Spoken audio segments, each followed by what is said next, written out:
Right now, we have our special $50 off our lifetime subscription to the #1 educational platform, and included, you'll get in-depth advanced guides to Overwatch at a fat discount. So do yourself a favor and don't miss out on this amazing Christmas special that is going on right now. But I hope you enjoy the video. What's up, everybody? Coach Mills here, coming at you with a brand new Overwatch video. And in this video, we're going to be doing a Grandmaster on a VOD review. However, he's actually going to be playing Tracer in Diamond. You see, he's a friend of mine and he's been trying to grind Tracer and learn Tracer, but he's been struggling here or there. So we're going to be doing an in-depth VOD review and break down some of the things he brings from his Grandmaster knowledge on Ana, and some of the things that he really messes up on, and we're gonna break all that down. And like I said, I know him personally, so I'm gonna be pretty hard on him in this video, but I know he could take the heat. So the first thing he's gonna do is route over here, and he's gonna do something that I wish he actually did throughout the course of the game.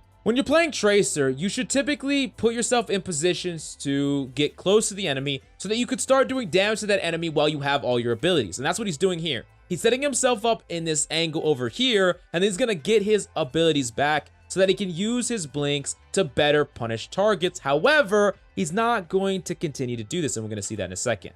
So he's gonna go around this corner, he's gonna see that Genji, put a little bit of pressure under him, but more or less ignore him. And now, he's actually going to double blink behind enemy lines. Now, the big problem with this is, no matter what supports are behind this, now, the worst support is gonna be behind this, which is Brig, but regardless of who he's flanking here, he wants to have all of his abilities before he peaks LOS. If you have all your abilities when you're Tracer, it's a lot easier to, do a little bit of damage dodge, and get some definitive value out of it before you have to use recall and get out of there. Now, watch what's gonna happen. He's gonna do a little damage, he's gonna jump away, he's gonna do basically nothing else, and he's gonna have to retreat. So, he basically occupied these supports' time for almost no time at all. But if he had more blinks, he could have occupied their time a lot more, and they couldn't have helped their front line, and he might have been able to even get more opportunities to do more damage and things like that. But regardless, he wasted basically all of his abilities just in routing, and that's a big problem. Do not waste all your abilities in routing. When you make contact with an enemy, it's best if you have all your blinks and your cooldown before you actually make contact, before you start doing damage to an enemy. Now, a big problem that's going to come up here next is his team have lost the team fight, right? His Widow's dead, his Monkey is dead, and he's going to actually get a kill on this Tracer, but here's the big problem. He's going to stay back here. Now, I don't mind staying back here, but if you are going to stay back here, you should literally just leave. And what I mean by that is you should go to that back left side, and you should get out of the area so that you can just wait for your team to come back in and you can put pressure into the back line. But what he does is he's constantly looking for things to happen. He's bringing the aggro to him. The fight is over. So what is he doing here? Is he going to be able to kill this Ana or this Brig when he's here by himself? No. But what is most likely to happen? He's going to get chased down. He's going to waste all of his cooldowns. He's probably going to die as a result. That's pretty much what happens. He gets chased down here. He's not going to kill this Brig. I mean, there's just no way. The Ana's right there. There's no way he kills this Brig. He races recall. He's going to come here. He's going to tuck into the corner, wait for his blink. That's pretty good strategy to do. But like I said, he's still stuck here. He's trying to navigate out. But right here, golden window, he can get out. He can push forward. When enemies start to focus him, he can blink back to his team, get all of his cooldowns back, almost gets that pulse bomb, and he can go in with his team and focus the same targets and maybe stick a pulse bomb and carry the fight. But what does he do? He pushes this Monkey again. He's still trying to find an engagement without being with his team, and he's still very low on resources. Doesn't have all of his blinks, still doesn't have his recall. What's gonna happen? He's gonna barely miss the opening because he tried to get through the door, but he didn't quite do it. He's gonna be forced to use his recall, and he's basically gonna get hunted down. He also had an opportunity to escape again through that right side. Get out of there, because you're gonna get pressured down here. But he doesn't escape, and he gets punished. Way too overeager, still in a continuous fight, never fully disengages, and he can't get any definitive value. And this happens to Tracers in every rank. It's happened to you. It's happened to any DPS Tracer you've ever played with. They stay way too long in a fight because guess what? Tracer can survive better than anyone else, right? She can look at how long he played keep away. But are you staying in a fight that you shouldn't be staying in? Most likely, yes. If you die right before your teammates are about to engage, you are completely throwing the next fight. Imagine if instead of this, he was back, way back in the, like, not even engaging the enemy. And right when this fight started, he put some value in their back line the moment his teammates pushed in. So the supports literally had to turn their attention onto him and not help their front line. And then he also got a pulse bomb. Can you imagine the ramifications of doing something like that? Not very difficult to imagine, but now his team wins the fight. But instead, he extended and constantly took the aggro of the enemy, and he's going to die for free here. And it's going to basically throw the team fight. His teammates are going to get into this team fight anyways, even though they probably should just back out. Two of them are going to die, but his Lucio is going to invest a beat into this team fight when the enemy Brig is rallying. So it's like an error that cascades into more errors, You know, sometimes an error that you make, your teammates are going to follow up on even more so. He could have actually easily won this team fight with that beat and a lot of the ultimates coming up if he would have got a pick with his pulse bomb or didn't die right off the bat. So now he's going to go in with this team, and I don't blame him for making this decision. Sometimes when your teammates are investing a lot of ultimates into a team fight, you should still go in even at a numbers disadvantage because ultimates can turn that numbers disadvantage. So I don't fault him for doing this, but he needs to get value right now. He's going around this corner. He's getting a good flank on the enemy. He needs to get value. But here's what you're going to see right off the bat. Does he do any damage there? Not really. Not at all. And this is a big problem. And I'm gonna play it back and I'm gonna pause it right where he could have done something specifically different to have a different impact. Right here. So this is a problem with DPS players everywhere, specifically hit scan DPS players, but sometimes even supports, sometimes even projectile DPS players. No one is targeting him here, but he jumps around the corner and he's going to literally move as he's trying to spray this tracer. Is he going to be able to hit any of his shots? No, and he doesn't hit any of his shots. He's a moving target, and his target's also moving. That is super hard to hit. It's very difficult, even for, you know, I know he has very good mechanical skill on Ana. You know, Tracer is much different because it's tracking, so it's something that he probably hasn't practiced as much of. But even so, jumping and two moving targets is very difficult. He could literally plant his feet here, not move, and spray that Tracer in the head and force out her recall. She starts taking a lot of damage out of nowhere. She freaks out, she recalls. Then he could chase her down and kill her. Or just getting out that recall is worth value. He could also wait a second before he peeks this angle when he has more blinks. And then he could have blinked in and tried to pulse bomb this Brig. Or pulse bomb pretty much anything and get a lot of value and maybe even win this team fight. If he kills that Brig, it's like team fight 1. But instead, he jumps around this corner, sprays a little bit on the Brig, moves while he's trying to spray the Tracer, and just does no damage. He's doing nothing. They're basically ignoring him. And then he tosses his pulse bomb. I know he's gonna switch here, but even so, he could have actually got a pick earlier if he would have been hyper-focused and didn't set himself up for failure here. He's gonna poke, he's gonna die. So think about the entire thing that has happened so far with him on Tracer.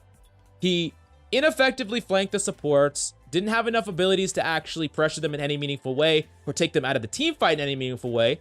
Then he stayed in a team fight far too long in the enemy backline while consistently taking the aggro on enemies so that he had to invest resources or his ability to stay alive. He wasn't in the enemy backline alone where he could, you know, wait for an opportunity, wait for his teammates to regroup, get all of his abilities back and go make a play. No, he was constantly fighting the enemy. The entire time his allies were responding, he was constantly fighting the enemy and using his abilities. Just in time for his teammates to get there, he dies. Then he comes back into a team fight that should have never taken place because they took a team fight that could have been a one-team fight if he wouldn't have died right before that team fight. And then he never gets value out of his pulse bomb because he makes mechanically a lot of these duels, fighting, shooting, and even hitting pulse bombs. He makes it all harder on him. And then he wastes his pulse bomb and does nothing. That is what can easily happen to any Tracer. Any Tracer. If it can happen to him, it can happen to all of you. And I know for a fact this has happened to you if you have played Tracer. But I hope now you know some of the reasons why it's happened. Because it can happen super easy. It really can happen super easy to anybody. But now, we're going to skip through. He goes McCree for a little while. We're going to skip through that because I don't want to make this a McCree VOD. Skip through. So he's going to go back to Tracer. his team manages to win a team fight. They take the point. He's coming back as Tracer. Let's see what he does now.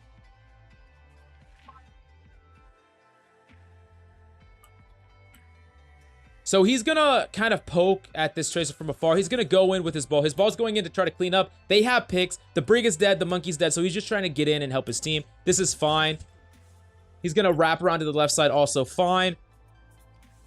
So he sees this Tracer kind of memeing and he's going to one-clip her. And then the best tip of the video, he's going to pause right here. And I know for a fact he's typing sit to the enemy Tracer. Okay? If you want to become a Grandmaster player, like my boy Groundhog here, you have to type sit when you one-clip someone, okay? When you roll someone, you got to type sit. Anyways, so that's how I know that he's going to improve dramatically on Tracer, you know, in the couple weeks when he starts grinding Tracer, because you do stuff like this. But all joking aside, he's going to just go in with his team. He's going to clean up. Right here, he's pushing a little bit aggressively into the Monkey. Doesn't matter because he has a perma pocket. Now, he's going to do something interesting here where he flanks behind the team. This is fine. The big fear here is that if he engages too early, the enemy Tracer could actually chase him down even if he uses recall, and he might not be able to get definitive value. However, as you're going to see, his Roadhog is actually going to get a pick on the front line and push in, and he's going to use the Chaos right here. So the Roadhog pops off, he uses the Chaos, and he finishes it up in the back line.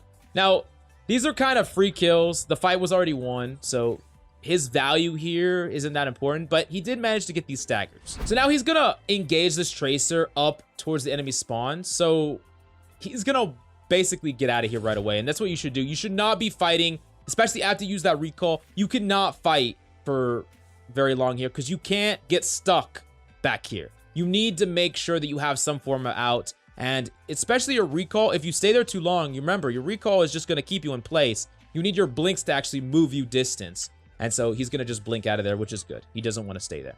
And now he's going to back up and wait for his cooldowns. So in this next team fight, which could actually be the last team fight if it goes on long enough and he wins it, he's going to make a ton of errors. And this is the first one. First thing he's going to do is he's going to trap himself on point. He goes here multiple times, as you're going to see. And this does not allow him to do anything. You're going to see what I mean.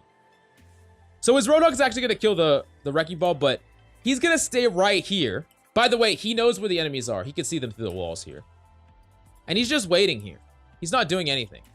He can't leave because of these bombs. And he should be over there pressuring the support. And he's just poking it from afar. This is doing no depth. Just doing nothing. I don't know why he's playing the point. I have no idea why he's not going after their supports or doing anything proactive, but he's sitting here reactively. And this is a big problem with Tracer. You pretty much, unless you have to be contesting the point, you do not want to be reactive like this. You're basically just not doing anything with your time. You could be pressuring that Ana, confirming her kill, or pretty much doing anything else besides just sitting here and doing nothing. Almost dies to the enemy Tracer. Has to use his recall. By a miracle, he kills the Brig. Okay? Don't know how he did it, but he killed the Brig, so now who's vulnerable when he kills the Brig? The Ana is. So what he should do right now is he should route up to the top right, and he should go try to pressure the Ana. Now that he has beat, he can even wait for a couple blinks to come back, even wait that 10 seconds. But while that Brig is dead, he can go pressure that Ana. And that's what he should do right now. He doesn't need to fight them yet. He needs to wait for his abilities. But he's going to go back to point. So he's really trying to peel. Maybe this comes from his support mentality because he's played a lot of support. But he needs to be not fighting here where he's pretty much useless. This ball can, if that Ana never dies, this ball could stay alive forever. Just keep getting heals from the Ana. He should be setting up to go after that Ana while the Brig is dead. See, like this, it's not a fair fight right here. Like, he's taking a fight with this Tracer that is getting permanently pocketed non-stop. Now, his Doomfist is actually going to go kill the Ana, and that is the only reason that this fight has a chance, even though he could have done that himself. He should have pressured that Ana out and actually tried to confirm the kill on him himself, and then this Doom could have contested point, contested ball, or whatever the case may be. But trying to fight on point, trying to peel his Tracer, wasting all your abilities, when there's an Ana just sitting there without a Brig to protect you, it doesn't make any sense.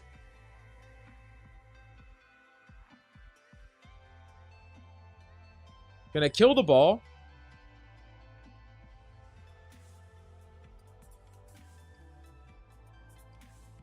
Gonna fight the Brig.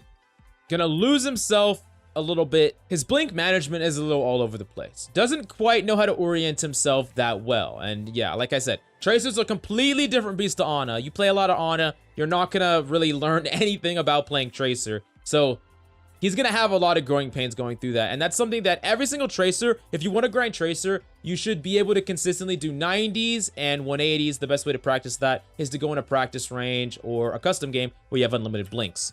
Make you a lot better at that.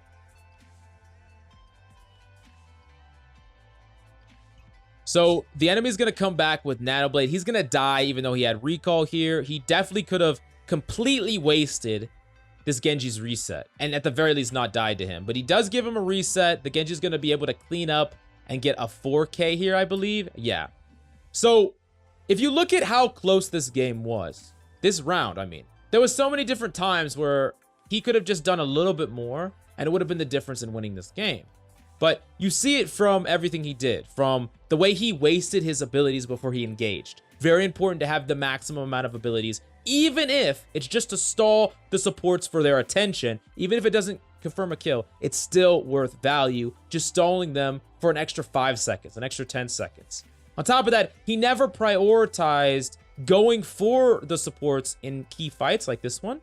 And he stayed in continuous fights far too long. That led to a cascade of errors among his teammates. And then lastly, he made it to where his mechanical skill or mechanical shots were more difficult because of the way he was moving, even when enemies weren't even paying attention to him. So there was many different things, Tracer specific things, but many different things that from his mechanical skill, failure to understand his role, and a whole bunch of different things that we mentioned that really prevented him from winning this very winnable round. And I'm sure that many Tracers make all these mistakes. How many times have you played with the Tracer and you show up to a fight and they die? It happens just like that. Tracers can stay alive way too long. And unless a Tracer thinks about it and is cognizant enough to say, hey, I should not be fighting. I should let no enemy know that I'm here. I should be in no combat and just waiting for an opportunity to strike as my teammates respawn. Once they are engaging, then I strike with all my abilities. That is what you have to be thinking about, not, I'm going to keep poking, I'm going to keep poking, I'm going to keep poking, I'm going to keep poking, I'm going to use my blinks to dodge this Brig non-stop until I get to a point where I can't do it anymore, and then I die right before a team fight. So, lots of takeaways here, and I'm really brutal on you, Groundhog, because I know that you're a top-tier player on Ana, but you're going to need some grinding. But I'm going to make sure to revisit him after a couple of weeks on Tracer to see how he has progressed, because I know he's going to progress very fast after he keeps grinding Tracer. But definitely go check out more GameLeap VOD reviews in the links down below. On the website, we have advanced tips, map guides, and much, much more on the website. So go check it out. And if you want to be in one of these videos, if you want a chance to get in one of these videos, you got to leave the character you're playing, your SR, your replay code, and comments down below in a comment to where you can have a chance of being picked for one of these videos. Now, you also should give me a little bit of backstory. The more you talk about your backstory and tell me what's going on, the better of a chance you have to actually get featured. So make sure you do that. And I hope you enjoyed this series. Let me know what you think about it in the comments down below. We can do this more if you like it, but we gotta know if you like it in the comments down below. But thank you so much for coming by. That's all I got for you today. I'm Coach Mills, and of course, until next time.